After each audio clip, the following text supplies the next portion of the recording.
97,4 Radio Sonora Jogja dan 102,1 Smart FM Yogyakarta. Halo, selamat siang sahabat Sonora dan juga small listeners. Kembali saya Hasta menemani suasana siang Anda ya. Dan kita di perbincangan di Chip dan Talk ya. Untuk edisi di hari ini Selasa 20 September 2022 seperti biasa. Bersama Dinas Pemberdayaan Perempuan, Perlindungan Anak dan Pengendalian Penduduk Daerah Istimewa Yogyakarta DP3AP2 DIY ya. Dan nanti kita sahabat Sonora ini akan berbincang seputar pekerja anak dalam pusaran industri. Wah, ini cukup menarik ya perbincangannya. Dan sudah hadir di studio, ini ada beliau Kepala DP3AP2, ada Ibu Erlina Hidayati Sumardi SIPMM. Selamat siang Ibu Erlina, apa kabarnya nih? Selamat siang, Alhamdulillah sehat. Bisa bertemu kembali dengan para sobat Sonora dan smart listeners di DIY ini dan dimanapun berada. Benar sekali ini ya. Nah, juga hadir ini dari Komisi di Daerah Istimewa DPRD Daerah Istimewa Yogyakarta, dari Komisi di DPRD Daerah Istimewa Yogyakarta ada Bapak Dr. R. Stefanus Christian Handoko Eskom MM. Pak Stefanus, selamat siang, apa kabarnya? Luar biasa ini ya. Oke, dan kita mau berbincang, ini cukup menarik ya Bu Elina juga Pak Stefanus seputar pekerjaan. Wah, ini kadang-kadang saya nggak tahu ini apakah masyarakat memang tidak tahu atau memang itu karena faktor ekonomi yang akhirnya memaksa anak-anak untuk harus ke jalan atau mungkin harus bekerja, gak gitu ya. Nanti akan disampaikan dari narasumber kita di kesempatan siang kali ini. Dan untuk Anda sahabat Sonora juga smart listeners yang ingin bergabung, boleh sekali teleponnya di 557762 ataupun juga sampai dan WhatsApp-nya di 081754832000. Oke, kita sebelum ke lebih detail lagi, nah sebenarnya apa sih yang dimaksud dengan pekerja anak ini? Bu Erlina dulu atau Stefanus dulu ini? Iya, jadi gini, di dalam Undang-Undang Perlindungan Anak yang dinamakan anak itu dari sejak mulai di dalam kandungan sampai dengan usia 18 tahun. Oke. Nah, kemudian juga di dalam Undang-Undang Ketenagakerjaan itu ada larangan bagi perusahaan untuk mempekerjakan anak gitu. Meskipun ada pengecualian gitu. Jadi pada dasarnya ini dalam rangka supaya anak-anak ini tumbuh kembangnya juga optimal ya, bisa mengembangkan minat bakat dan sebagainya sehingga nantinya masa depannya baik, kesehatannya juga baik, baik kesehatan fisik maupun psikisnya. Maka memang tidak jadi pekerja anak gitu. Arahannya adalah anak-anak ini ya tidak menjadi pekerja. Sekolah ini anak-anak Iya, itu. ya sekolah, mengembangkan diri begitu sehingga nantinya selepas usia anak itu kemudian bisa berkembang dengan sempurna. Termasuk kalau di dalam Undang-Undang Perlindungan Anak kan selain tidak menjadi pekerja anak juga supaya anak-anak ini terlindungi dari segala macam kekerasan, diskriminasi, stigmatisasi dan sebagainya, juga terpenuhi hak-haknya begitu. Oke, kira-kira demikian ya. Oke, saya ke Pak Stefanus dulu. Nah, kalau Mas Stefanus sendiri melihatnya seperti apa nih yang namanya pekerja anak kita? Ya, pekerja anak tadi seperti yang disampaikan memang kalau dari sisi usia seperti tadi penjelasannya di bawah 18 tahun itu kategori bahwa usia anak-anak ya, kategori anak-anak. Kemudian kalau kita ngelihat di Yogyakarta ataupun secara nasional memang kita nggak bisa menutupi bahwa banyak sekali kondisi di mana anak-anak itu bekerja. Jadi bekerja membantu orang tua, kemudian ataupun memang bekerja karena alasan yang lainnya gitu. Dan itu menjadi fokus kita untuk bagaimana kita bergerak supaya hak-hak anak-anak itu bisa terpenuhi, tidak menjadi seorang pekerja anak.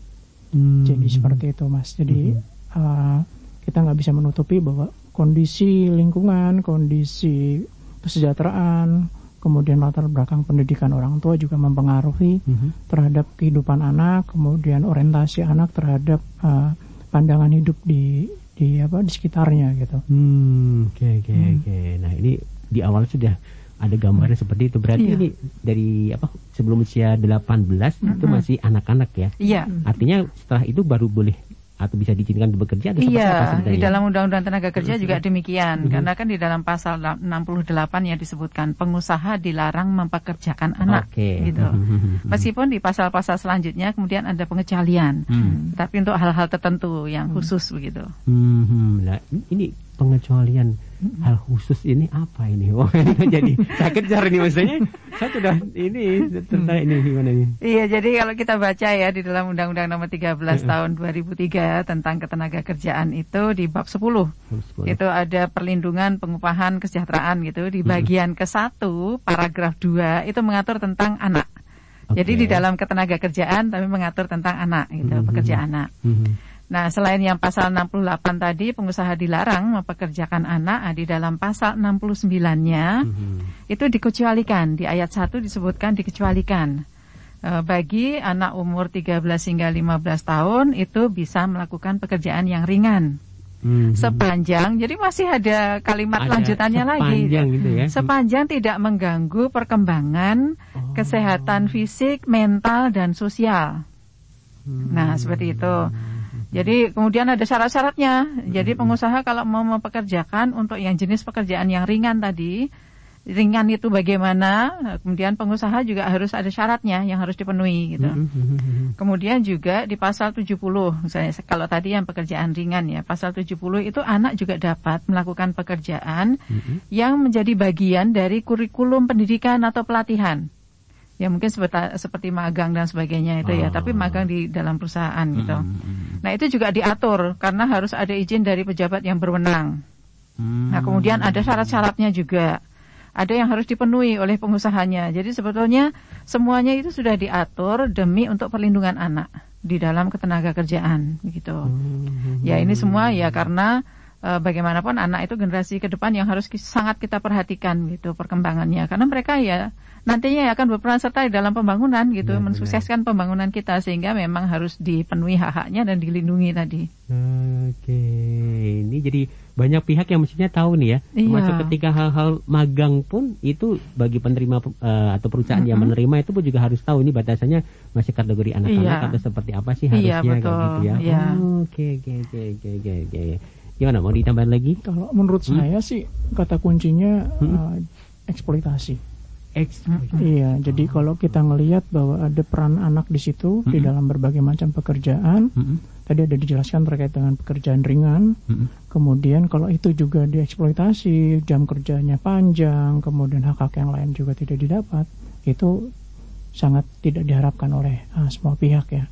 Jadi jangan sampai kita melihat bahwa ini kesempatan nih, kita butuh tenaga, anak-anak juga bisa dipekerjakan sebagai pekerja anak.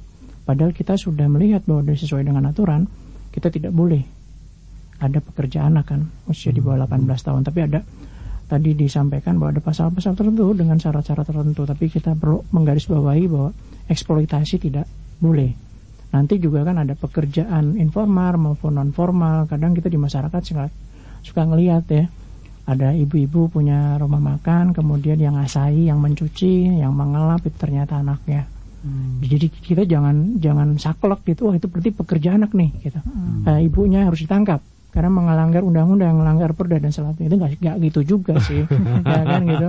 Tapi tadi disampaikan sama Bu Erlina, kepala dinas juga menyampaikan menggarisbawahi lagi ya, bahwa di situ ada usia-usia dari usia, yang kedua dari sisi haknya, hak anak tetap diberikan. Hak anak tuh apa aja sih, kayak tadi pendidikan, kesehatan, perlindungan dan lain-lainnya seterusnya, itu bisa menjadi tolak ukur acuan yang lain gitu. Oh ini mereka dapat kok secara pendidikan dapat. Makanya tadi disampaikan juga terkait dengan magang ya. Jangan sampai pengusaha ketika menerima yang tujuannya bagus kan, anak sekolah kan, anak 18 tahun tuh biasanya SMA ya, ke bawah SMP juga demikian, juga ada keterlibatan pihak lain yang bertujuan untuk meningkatkan keilmuan siswa dengan praktek langsung gitu.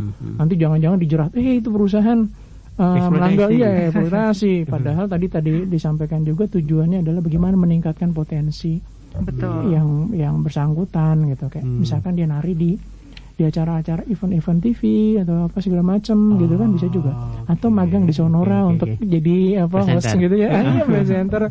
Kan anak-anak sekolah juga banyak yang semacam itu ya. Dia 1 jam atau 2 jam dalam kesehariannya dia ikut terlibat dalam kegiatan-kegiatan semacam itu. Dan dia meningkatkan public speaking kan, seharusnya kalau ikut jadi penyiar gitu, berani menyampaikan, berani dengan cepat, berpikir cepat kan, bagaimana dia harus menyampaikan sesuatu. Jangan sampai Sonora juga kena kayak gitu. Tapi gitu Iya. Jadi di dalam pasal undang-undang itu pun itu ada yang menyebutkan di pasal terkait dengan pengembangan minat bakat. Ya, jadi artinya bahwa pengecualian tadi, kalau tadi ada dua hal ya. Ada yang ketiga itu pengecualian untuk pekerjaan untuk pengembangan minat dan bakat. Minat dan bakat. Iya, meskipun tadi seperti yang Pak Steve sampaikan, pokoknya intinya kan adalah tidak boleh eksploitasi. Gitu ya. Sehingga ada syarat-syarat yang harus dipenuhi. Jenis pekerjaannya juga pekerjaannya seperti apa, itu diatur di dalam undang-undang. Jangan kebayang gitu dia suruh ngangkut pasir kan gitu. Iya, benar juga ya. Itu bukan ringan itu kan. Satu truk dia suruh menyelesaikan semuanya. Tapi jangan sampai masyarakat juga ini ada celah nih, boleh kok. Tapi kerjaannya apa? Ngangkatin batu, pekerjaan berat-berat semacam itu. Dan berbahaya kan. Tadi ada disampaikan bahwa tidak melanggar ataupun tidak membahayakan fisik, ya, tumbuh kembang fisik dan mental. Pekerjaan-pekerjaan yang sangat kasar semacam itu tidak boleh. Gitu. Itu harus diawasi benar-benar, kemudian diberikan solusi yang terbaik. Iya. Gitu. Jadi misalnya syarat-syarat dalam undang-undang itu juga disebutkan. Pengusaha yang mau mempekerjakan anak untuk jenis pekerjaan yang ringan tadi ya, itu syaratnya ada. Misalnya harus izin tertulis dari orang tua dan wali atau wali ya. Kemudian juga waktunya juga maksimal 3 jam.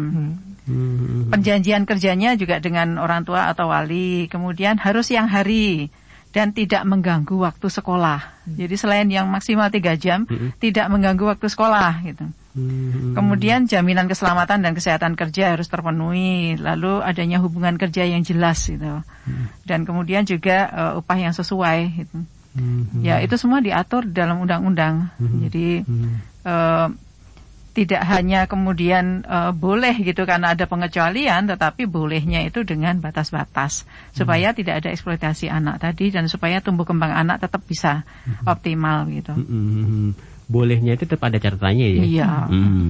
Tidak boleh, tadi ada kata yang harus digarisbawahi, eksploitasi. Oke, karena itu apalagi mengganggu yang namanya kesehatan fisik dan mental tadi. Iya. Big no kalau itu ya. Iya. Dan itu juga diatur juga di dalam Kemenaker Transnya itu, tidak hanya di dalam undang-undang tapi lebih detail lagi diatur juga untuk memastikan gitu. Perlindungan anak tadi terpenuhi di dalam ketenaga kerjaan. Oke. Nah, ini kalau kejadian yang terjadi nih, sudah banyak sekali anak-anak yang bekerja di industri pariwisata ini, Bu Erina dan juga Pak Steve ini. Misalnya penjual souvenir dan makan minum tadi sudah sedikit disinggung ya. Nah, selain itu juga banyak anak-anak yang bertempat tinggal di daerah, maaf ini saya sebut nama ya, Gunung Merapi kayak gitu ya, dan di pinggir Sungai Progo kayak gitu. Nah, sebagai penambang pasir dan penambang batu, sebenarnya seperti apa sih kondisi pekerjaan anak yang ada di Jogja ini? Ya, ini harus mau harus kita ceritakan, betul, biar semuanya tahu dan bahwa ini hak anak itu harus terpenuhi. Betul. Ya, kami juga mendapat informasi atau laporannya ada anak-anak yang kemudian menjadi putus sekolah karena kemudian memilih untuk bekerja yang kemudian langsung menghasilkan uang gitu. Apalagi dengan gaya hidup anak-anak muda sekarang ya. Artinya di masa-masa masih usia SMP SMA begitu, dengan gaya hidup mengikuti dari apa yang ada di medsos-medsos dan sebagainya gitu ya, bisa beli HP, bisa dandan gaya dan sebagainya. Kemudian kita prihatin kalau itu kemudian lalu meninggalkan sekolah, putus sekolah dan memilih untuk bekerja. Karena langsung mendapatkan uang gitu ya. Dan tampaknya juga pekerja-pekerja yang di tambang pasir ini juga ada yang anak-anak gitu ya. Kita masih prihatin itu. Dan biasanya mereka informal ya, artinya tidak di dalam perusahaan-perusahaan yang formal gitu. Jadi seringkali tidak terdeteksi, tidak terdata gitu. Ya, sehingga sebetulnya hak-hak mereka, perlindungan mereka pun kita tidak bisa memantaunya begitu. Karena tidak ada di dalam status ketenaga kerjaan yang resmi.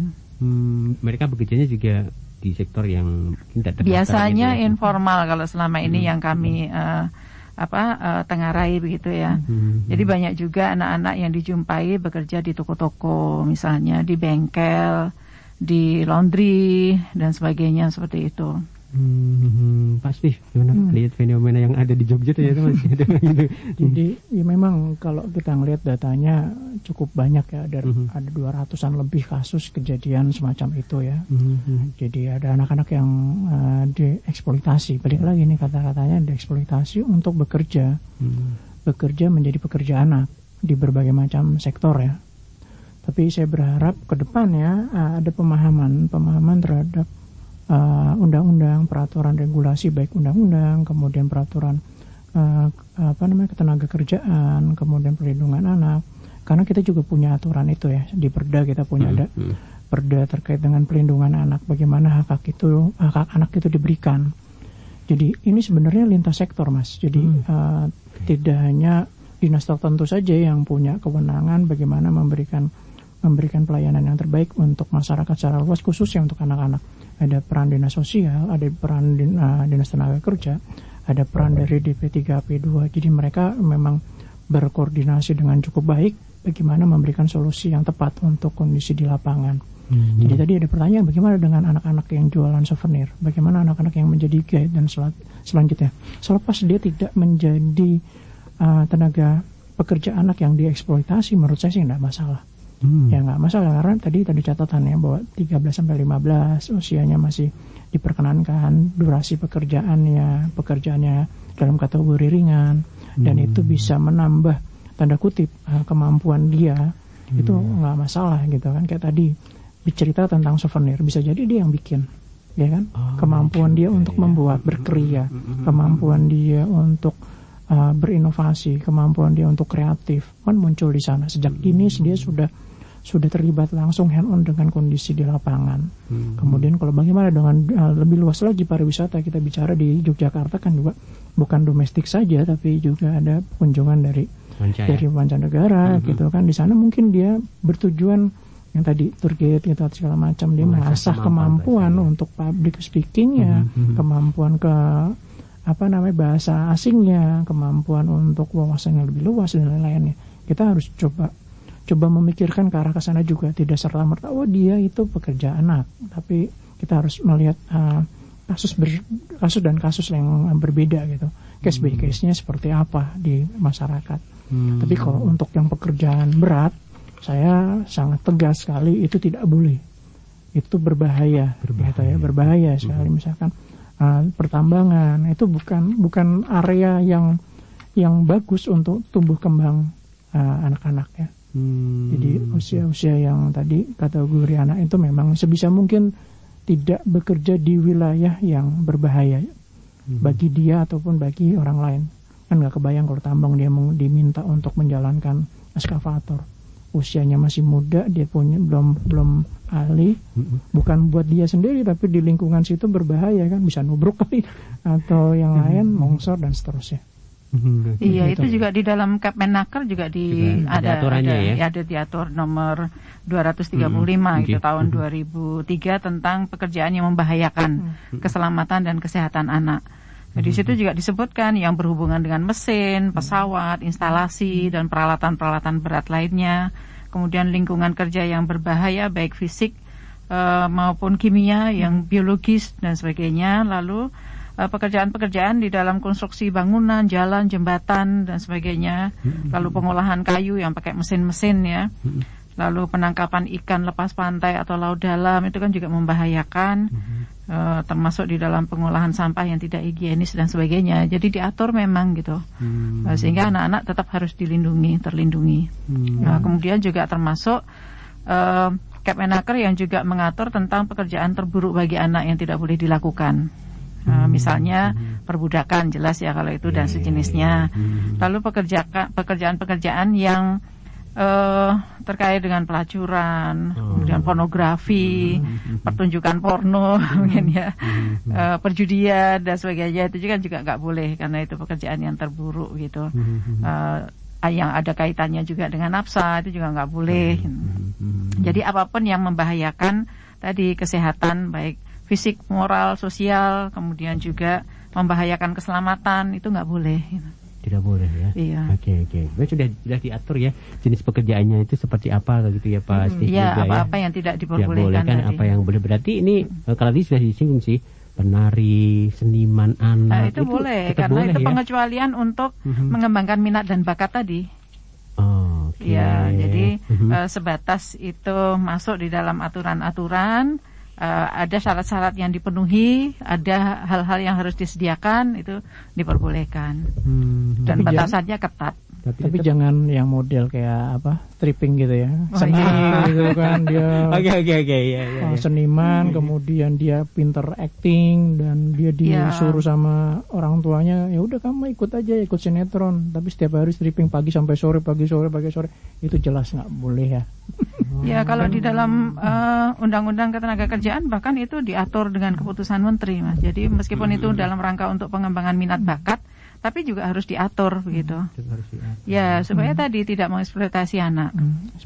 Karena kita pernah dengar juga kan ada yang di Jakarta gitu, ada anak pemeran masih kecil sekali tapi diminta untuk ikut sinetron tapi modelnya stripping.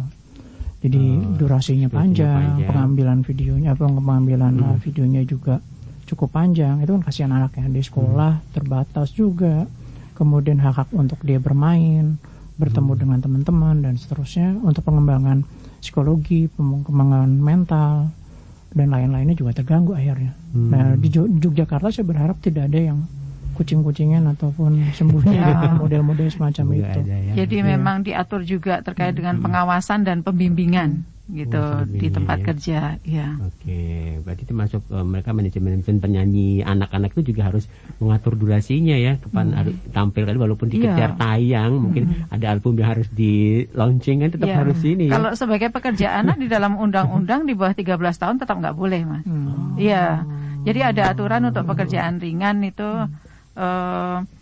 13 sampai 15 tahun itu. Jadi didetailkan lagi seperti itu. Usia-usianya begitu. Kemudian yang sesuai dengan kurikulum pendidikan pelatihan, artinya dalam rangka untuk pekerjaan-pekerjaan yang bagian dari kurikulum pendidikan atau pelatihan, itu pun setelah 14 tahun ke atas. Seperti itu. Jadi memang dari sisi usia juga sudah diatur. Kayak gitu. Wah, ini perlu tahu ini ya. Sebagai orang tua pun juga harus ini ya, harus tahu ini bahwa ya anak itu haknya memang untuk mendapatkan pendidikan itu ya. Jangan ketika anak sukses berhasil terus disuruh dapat job langsung dipersilakan. aduh. Jangan, ini harus, jadi semuanya memang harus mengetahui tentang hal ini ya. Iya, betul. Nah, ini sosialisasinya ke masyarakat seperti apa nih? Ini contohnya kayak gini. Ini ya. Nah, ya, kalau kami lebih banyak pada sosialisasi terkait dengan perlindungan anak ya. Di dalamnya itu pemenuhan hak anak dan keterlindungan khusus bagi anak gitu. Dan nanti di Dinas Tenaga Kerja yang juga menjadi bagian dari tim gugus tugas untuk perlindungan anak gitu. Itu juga masuk bagian untuk mensosialisasikan undang-undang terkait dengan ketenagakerjaan yang anak begitu. Ya, banyak sektor-sektor yang sangat terkait dengan anak kan. Nanti di kesehatan juga sosialisasi terkait dengan kesehatan dan sebagainya seperti itu. Oke. Jadi lintas sektor tadi ya Pak. Sangat lintas sektor. Jadi semua ambil bagian. Ya. Dinas kesehatan masuk. Dinas pendidikan masuk. Iya, dinas budayaan dan sebagainya. Dinas sosial juga. Ya. Kalau ada problem terkait dengan eksploitasi yang mengakibatkan si anak itu mengalami gangguan, bisa juga ke DP3 AP2. Ya, semacam itu. Jadi sebenarnya lintas sektor. Jadi kita bekerja bersama lah. Kemudian mungkin ada yang tanya juga, anggota dewan kerjaannya apa? Gitu. Baru mau saya kejar ke sana. Itu teman-teman di eksekutif bekerja langsung ke lapangan. Anggota dewan kan pasti punya tugasnya kan, tupoksinya jelas bahwa memastikan bahwa program kegiatannya itu berjalan dengan semestinya. Kemudian juga memastikan ada anggaran. Ya, karena kita punya program, punya gagasan, nggak ada anggarannya ya cuma sebagai wacana aja kan. Jadi dewan setiap tahun selalu memastikan bahwa ada anggaran untuk kegiatan semacam itu. Bagaimana anak-anak di Yogyakarta mendapatkan perlindungan. Dan ada anggaran ya, baik itu diposkan di dinas DP3P2 atau dinas sosial atau dinas pendidikan dan seterusnya. Jadi itu kita memastikan bahwa ada anggaran yang arahnya ke sana. Bagaimana perlindungan anak itu memang penting ya. Kita generasi ke depan kan memang remaja dan anak-anak milenial itu ya penerus bangsa kita, penerus untuk Yogyakarta juga gitu. Ya, jadi pada dasarnya itu Pak Presiden juga sudah mengarahkan, ada 5 arahan Presiden terkait dengan perempuan, anak, ketahanan keluarga dan sebagainya.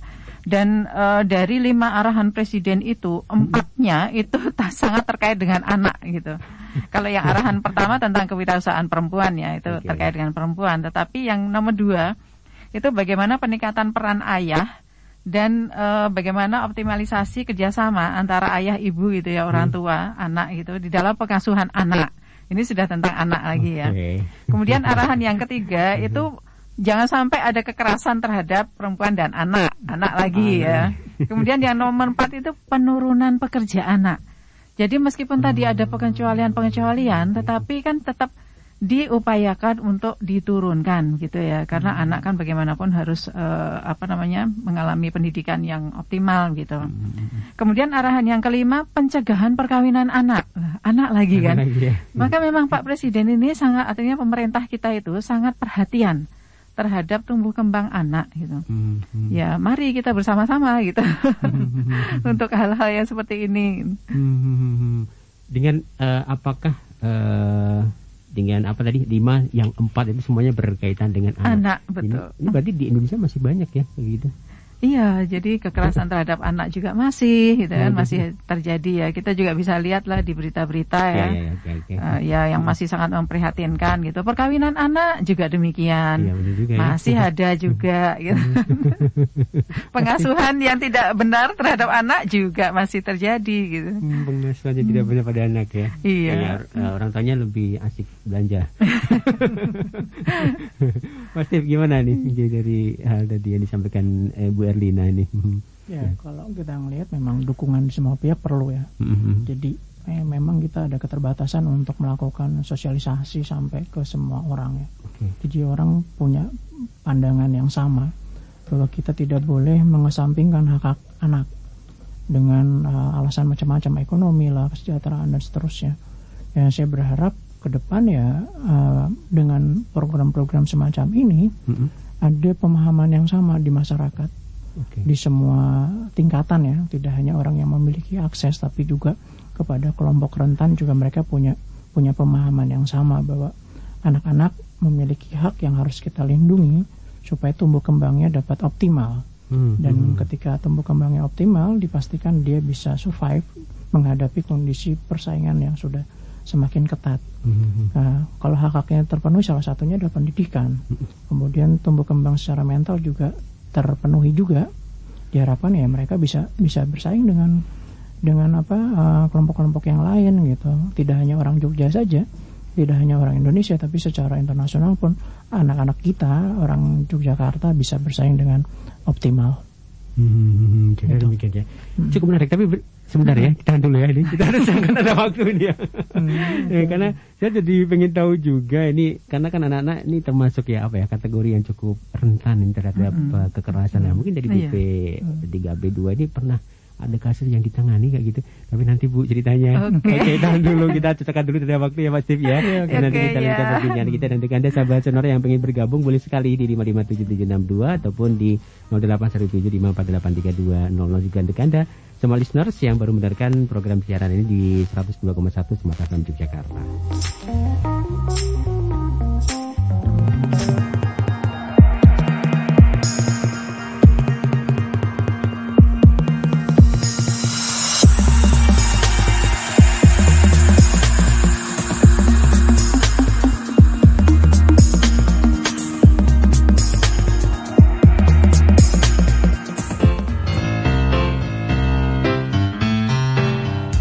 Oke, masih dari lantai 2 Gedung Kompas Gramedia Jalan Surotombat Kota Baru Yogyakarta. Sahabat Sonora juga smart listeners, kita masih di perbincangan ini seputar pekerja anak dalam pusaran industri ya, bersama DP 3AP2 dari SMA Yogyakarta ini ya, dan juga komisi di DPRD dari SMA Yogyakarta. Untuk yang mau gabung silakan ya, teleponnya di 557762 ataupun juga SMS dan WhatsApp di 081754832000. Ada Ibu Elina dan juga ada Pak Steve ini ya, Stefanus.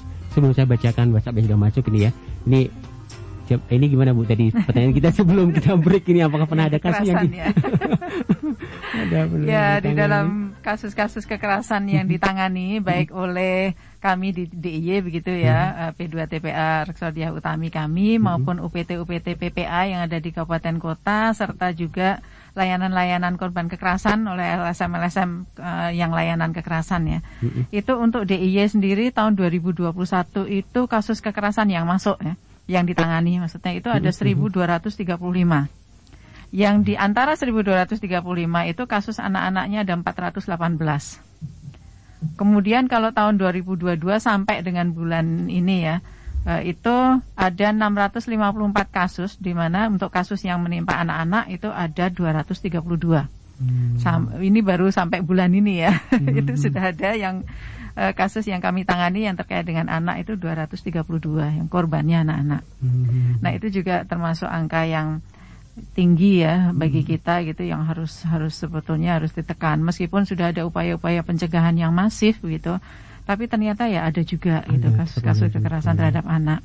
Dan memang kalau dari sisi urutan kasus-kasus kekerasan itu, yang pertama yang paling banyak itu kasus kekerasan seksual, kemudian kasus kekerasan psikis, baru kemudian yang fisik, kemudian penelantaran dan eksploitasi. Nah, urutannya kasus-kasus yang kami tangani seperti itu. Oke. Pasti kalau melihat kasus yang disampaikan nih Bu Erdina ini dari bulan apa tadi? Sampai bulan Juli tadi ya. Ada 232 yang kasus ini yang gimana? anak. Trennya menaik, menurun? Kalau kita dari informasi yang disampaikan itu kan tidak hanya terkait dengan pekerja anak ya. Jadi masuk macam-macam. Jadi kalau kita menyoroti terkait dengan perlindungan anak, memang angkanya cukup besar tadi sampai 1.000. Tapi terkait dengan pekerja anak ya angkanya tidak sebesar itu ya. Jadi saya berharap terkait dengan pekerja anak yang ada di Yogyakarta dengan angka yang tidak seperti itu, mudah-mudahan tidak ribuan, ya. Tapi juga menjadi sorotan kita bersama bahwa itu kan semacam gunung es ya. Jadi data yang masuk, data yang dilaporkan sebenarnya juga cukup banyak gitu yang tidak dilaporkan. Untuk menanggulangi hal semacam itu ya kita berharap seperti yang disampaikan tadi ada kerjasama semua pihak. Tidak hanya dari pemerintah DIY tapi juga banyak sektor yang perlu kita ajak, lintas sektoral juga gitu. Dan kita lihat bahwa tadi yang disampaikan Pak Jokowi, Pak Presiden kita juga punya concern yang sangat luar biasa terhadap anak. Jadi dengan guidance semacam itu dari pusat punya banyak program, punya perhatian terhadap anak, di provinsi juga demikian, daerah istimewa Yogyakarta punya hal yang sama, kabupaten kota juga harusnya punya hal yang sama. Jadi kolaborasi semua pihak lah. Itu baru dari sisi government yang kita punya kawan-kawan tadi yang disampaikan juga ada relawan, kemudian ada LSM, kemudian ada pihak-pihak yang lain yang punya concern yang sama. Jadi kita nggak bisa berjalan sendiri, kita harus bergandengan tangan, berkolaborasi untuk sama-sama memberikan wawasan kepada masyarakat, Mas. Jadi kalau kita bergerak sendiri ya kita kan jumlahnya terbatas, anggaran terbatas, kemudian kita harus kolaborasi lah bagaimana meningkatkan pemahaman. Karena kuncinya adalah itu, pemahaman dulu ya. Jadi anak-anak itu punya hak. Jadi bukan seperti barang, ini barangku nih, terserah aku mau ngapain. Orang tua juga tidak boleh berpikiran semacam itu. Pemahaman itu yang paling pertama. Jadi anak-anak punya hak yang harus dilindungi juga gitu. Dan pemerintah hadir dengan berbagai macam regulasi, baik di pusat, di daerah, kemudian di kabupaten juga mereka punya aturan, dan itu bisa menjadi landasan gerak bagi OPD terkait untuk melakukan rencana aksi yang sesuai. Bagaimana untuk menangani korban, preventifnya seperti apa, kemudian kalau ada kejadian seperti apa. Dan di DIY saya melihat bahwa teman-teman sudah punya rencana aksi, punya rencana program kegiatan yang mengarah ke sana juga. Dan tinggal bagaimana kolaborasinya semua pihak gitu. Oke. Ini ada pertanyaan yang nyambung dengan yang dijelaskan Pak Steve dan juga Ibu Lina ini dari Mas Andika, walaupun tadi sudah sedikit disampaikan juga sih. Nah, bagaimana untuk bintang iklan anak kecil? Apakah itu termasuk eksploitasi? Ya sepakat kalau anak kecil itu memang lucu, gemesin tuh ya, jadi mungkin menjadi daya tarik tersendiri. Nah tapi gimana? Apa masuk eksploitasi juga, Ibu? Ya kalau menurut Undang-Undang Ketenagakerjaan tadi, yang anak di bawah usia 13 tahun kan nggak boleh dipekerjakan. Ya, itu kan berarti pelanggarannya. Sebenarnya ya. Kemudian kalau terkait dengan jumlah pekerja anak tadi, BPS juga sudah merilis gitu. Artinya tahun 2021 itu DIY ada di urutan nomor 9 secara nasional gitu. Dibanding provinsi-provinsi lain kita ada di nomor 9 jumlah pekerja anaknya. Artinya cukup sedikit lah gitu. 2,06% gitu. Tapi ini kan juga sampling ya, BPS gitu. Itu 2021 itu lebih meningkat gitu dibanding yang 2020 kita di urutan nomor 4 gitu. Paling kecil artinya 4 terkecil ya. Itu dengan 1,91%. Nah, di 2021 kita naik jadi 2,06% tadi. Nah, ini ya memprihatinkan gitu. Harusnya menurun gitu. Tapi menaik gitu. Ya memang harus benar-benar diperhatikan gitu. Meskipun ada prinsip-prinsip tidak boleh eksploitasi, harus tetap tumbuh kembang anak itu harus tetap diperhatikan. Ada batas-batas yang harus dilakukan sebagai syarat dan sebagainya. Tapi pada dasarnya kan memang janganlah kita mempekerjakan anak gitu kan ya, supaya mereka bisa mengalami pendidikan yang optimal, sempurna, kemudian juga tumbuh kembangnya sempurna. Karena di tempat kerja itu ada hal-hal yang bisa membahayakan anak-anak ini, termasuk diantaranya bisa juga kemudian mereka juga menjadi korban-korban kekerasan, termasuk kekerasan seksual begitu ya, kekerasan fisik, psikis dan sebagainya, karena masih usia anak gitu, rentan karena relasi kuasa kan. Biasanya kekerasan itu kan terjadi karena adanya relasi kuasa.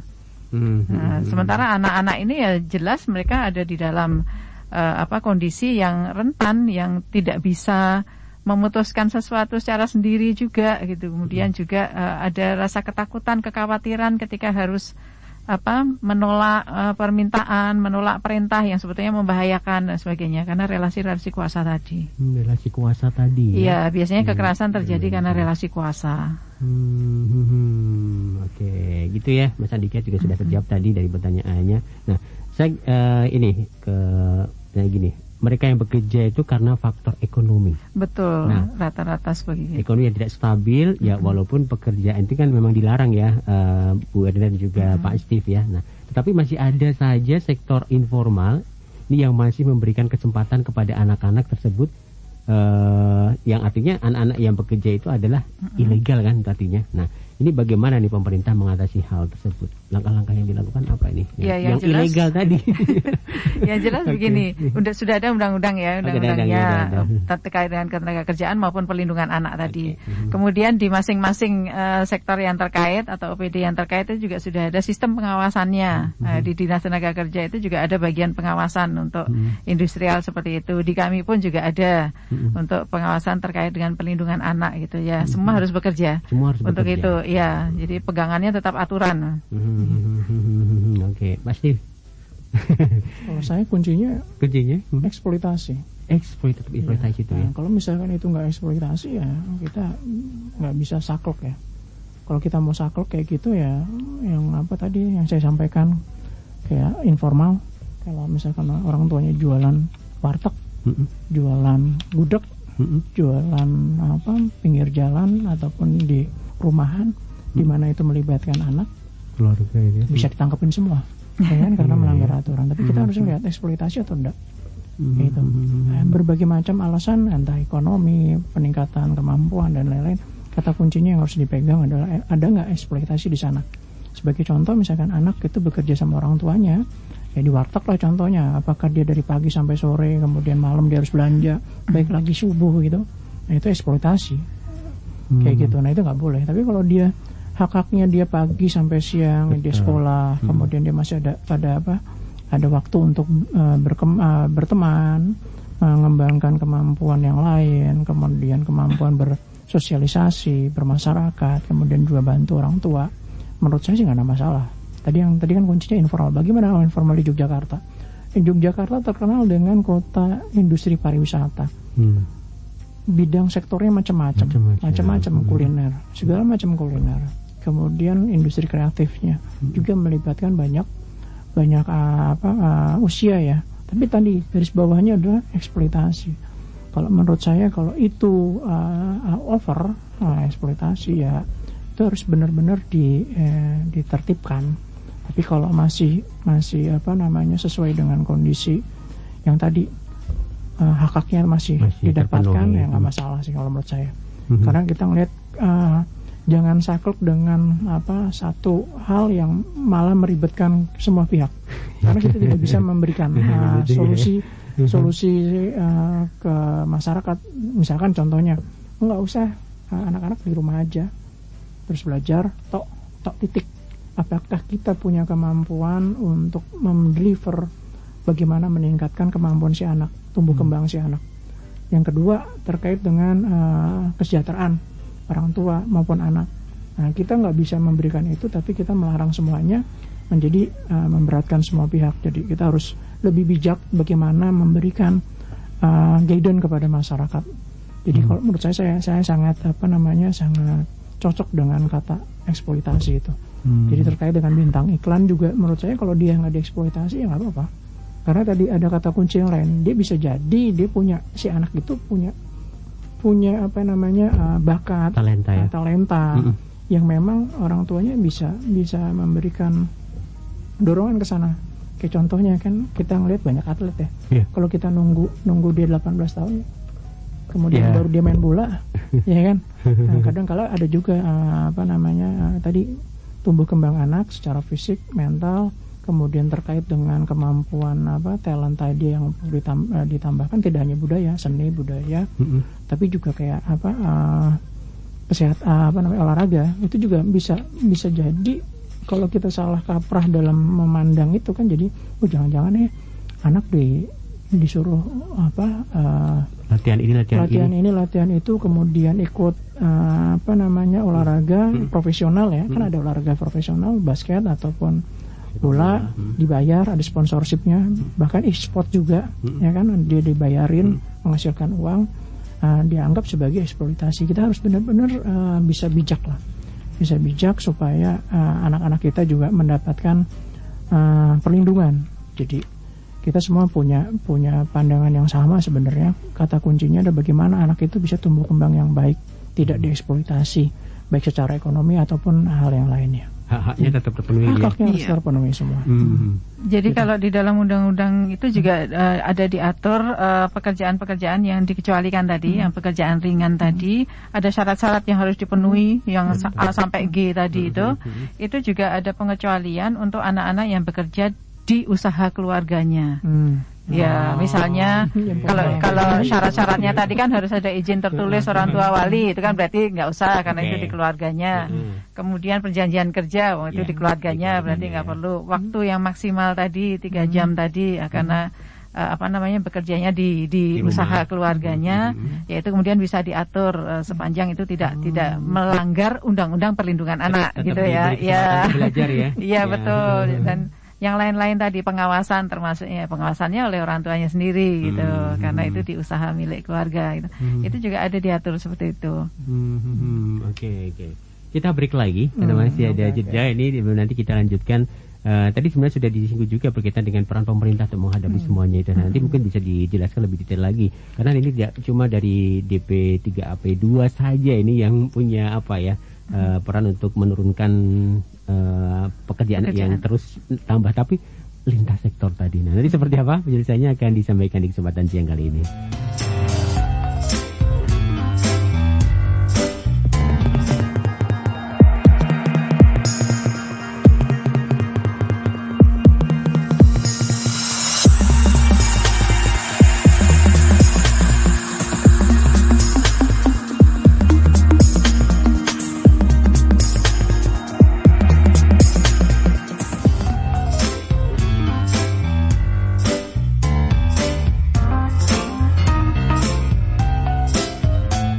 Oke, sahabat-saudara juga small listener, kita masih terus bergabung di program Children Talk, perbincangan seputar pekerja anak dalam pusaran industri ya. Ada Ibu Adina dan juga ada Pak Stefanus ini di studio untuk menyampaikan tadi banyak hal ya berkaitan dengan pekerja anak. Nah, ini tadi sudah disinggung berkaitan dengan peran dari pemerintah. Sebenarnya tidak cukup dari DP3 AP2 saja ya Bu ya, tapi perlu peran dari banyak pihak untuk mengatasi hal ini biar trennya nggak naik tapi terus bisa ditekan. Nah, mungkin sekaligus ini karena waktu kita sampai jam 2 saja. Nah, untuk mengakhiri kebersamaan kita mungkin pesan-pesan apa dan juga berkaitan dengan pertanyaan saya tadi gimana nih Pak Steve atau Bu Erlina? Oke. Ya, yang jelas anak-anak itu ya. Kan selalu kita slogannya adalah semua anak itu anak kita. Jadi ya seolah-olah anak kita sendiri gitu. Maka memang kita harus paham benar bagaimana cara mengasuhnya, bagaimana kemudian memfasilitasi pendidikannya, bagaimana tumbuh kembangnya dari sisi kesehatan fisik maupun psikis, kemudian juga bagaimana anak-anak ini bisa berperan serta di dalam pembangunan dengan sebaik-baiknya gitu, artinya sesuai dengan usianya gitu.